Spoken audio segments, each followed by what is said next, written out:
दोस्तों, कैसे हैं आप लोग। देखिए, मैं वापस आ गया एक और सच्ची डरावनी कहानी के साथ।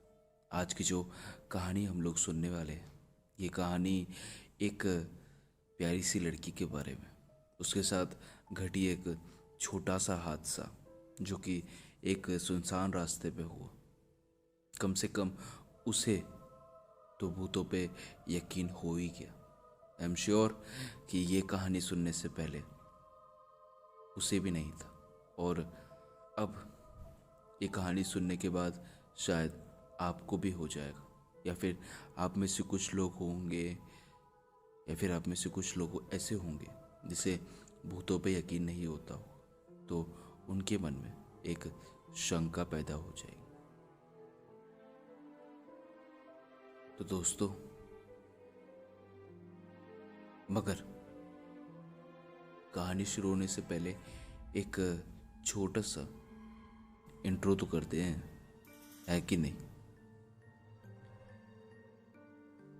तो दोस्तों, अगर आपने अभी तक हमारा चैनल सब्सक्राइब नहीं किया तो प्लीज़ बिना किसी देरी के हमारा चैनल अभी सब्सक्राइब कर दीजिए, और साथ ही साथ में नोटिफिकेशन का बेल भी प्रेस कर दीजिए, ताकि जब भी हम कोई नई वीडियो अपलोड करें then you will be the first one to get notified.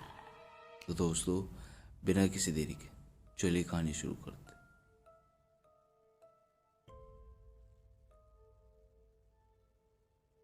मित्रों, मेरा नाम सुनीता है और मैं महाराष्ट्र की रहने वाली हूँ। ये मेरे साथ घटी सच्ची घटना है। ये कहानी तब की है जब मैं 10वीं क्लास में पढ़ती थी। अभी तो मैं बीकॉम करती हूँ। अभी मैं दिल्ली में रहती हूँ और वहीं पे एक पार्ट टाइम जॉब भी करती हूँ। हमारे स्कूल ने हमें मैसूर में घुमाने का प्रोग्राम बनाया था। हमको उस दिन सुबह 10 बजे स्कूल बुलाया गया था। उस ट्रिप के लिए हमारे स्कूल ने 12 गाड़ियों का आयोजन किया था। हमारी गाड़ी सबसे अंत में खड़ी थी। हम सारी सहेलियां गाड़ी में बैठ गई थी। कुछ ही देर के बाद गाड़ी रवाना हो गई। हम सारी सहेलियां रास्ते में गाती, गुनगुनाती, खाना खाती, गॉसिप्स करती, कुछ अनकही बातें करती रहती। ऐसी बातें जिन्हें हमने किसी से उनके बारे में सुना था। फिर ज़ोर ज़ोर से हंसती और फिर खेलती रहती। हमको रास्ते में एक घने जंगल से गुजरना पड़ा। उस रास्ते पर दूर दूर तक कोई इंसान का नामो निशान नहीं था। उस रास्ते पे एक बाल भी नहीं था, इतना सुनसान रास्ता था। उस रास्ते से गुजरते वक्त मुझे अजीब सी घुटन महसूस होने लगी। हमारी गाड़ी उस रास्ते से गुजरते वक्त जंगल के बीच में अचानक से पंचर हो गई। हम सब डर गए थे, क्योंकि एक तो सुनसान रास्ता, ऊपर से जंगल, ऊपर से हमने इसका कुछ सॉल्यूशन भी नहीं ढूंढा था। मतलब प्लान भी नहीं किया था कि अगर ऐसा कभी होगा तो हम क्या करेंगे। हमारी गाड़ी को वहीं रुकना पड़ा। हमारी मैडम ने हमें गाड़ी से नीचे उतरने को कहा। हम सारी सहेलियाँ गाड़ी से नीचे उतर गई। हमारी जो मिस थी, यानी मैडम, उन्होंने उन्हें बाकी मैमों को बताया कि हमारी गाड़ी पंचर हो गई। बीच जंगल पे गाड़ी रोकनी पड़ी और कहा कि पंचर में थोड़ा समय लग सकता है। नीचे उतरने के बाद ड्राइवर ने हमें बताया कि यहाँ से 200 मीटर की दूरी पर एक छोटा सा ढाबा है। आप सभी लोग वहाँ जाकर चाय नाश्ता कर लो, काफ़ी थक जाओगे यहाँ पे खड़े खड़े।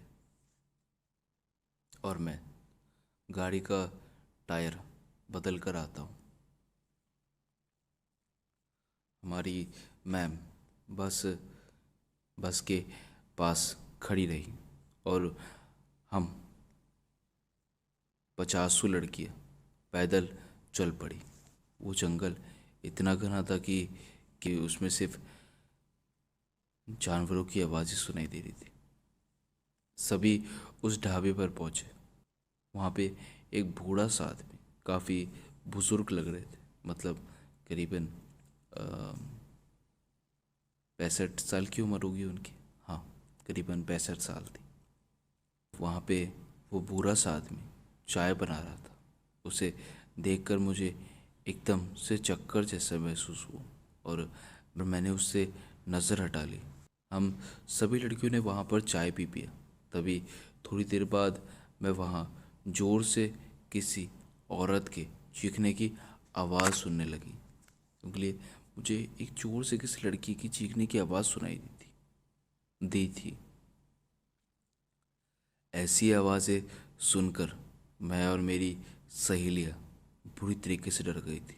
वो समय इतना डरावना था कि आज भी मैं कभी सोचती हूँ तो मुझे हर जगह वो सुनाई देता है।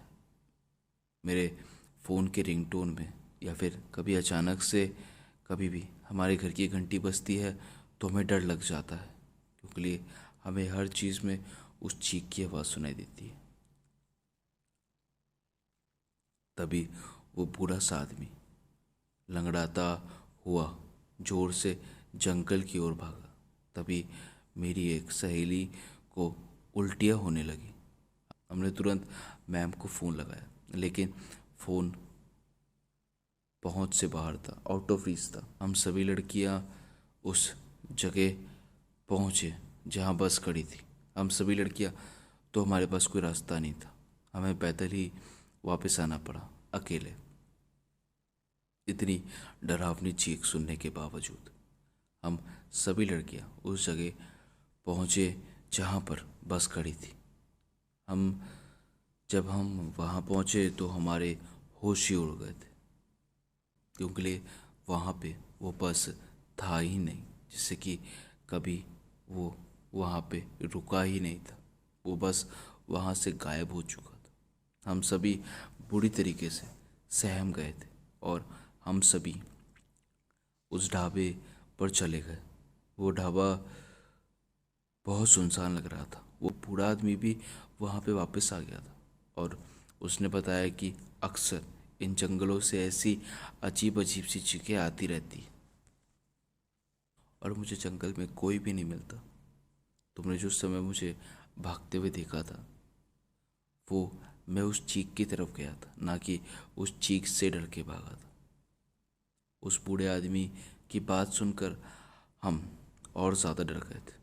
तभी अचानक से हमारी बस आ गई और हम सारी लड़कियां बस में बैठ गई।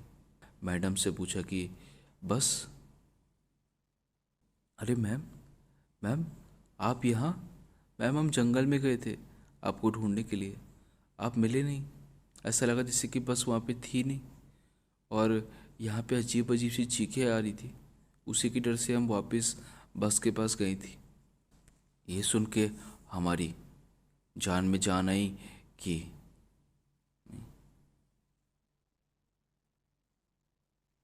हमने मैडम को यही सब पूछा कि बस।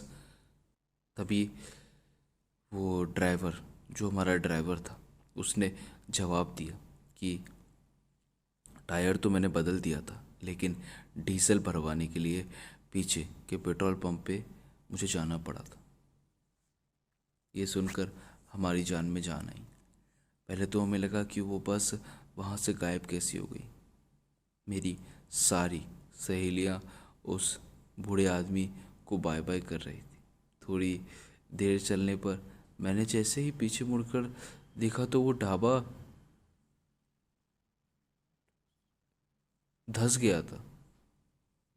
मैं जोर से चिल्लाई और मैंने ये सब अपने ड्राइवर को बताया, और ड्राइवर ने तुरंत गाड़ी मोड़ ली और उस ढाबे तक गया और उस ढाबे तक गए।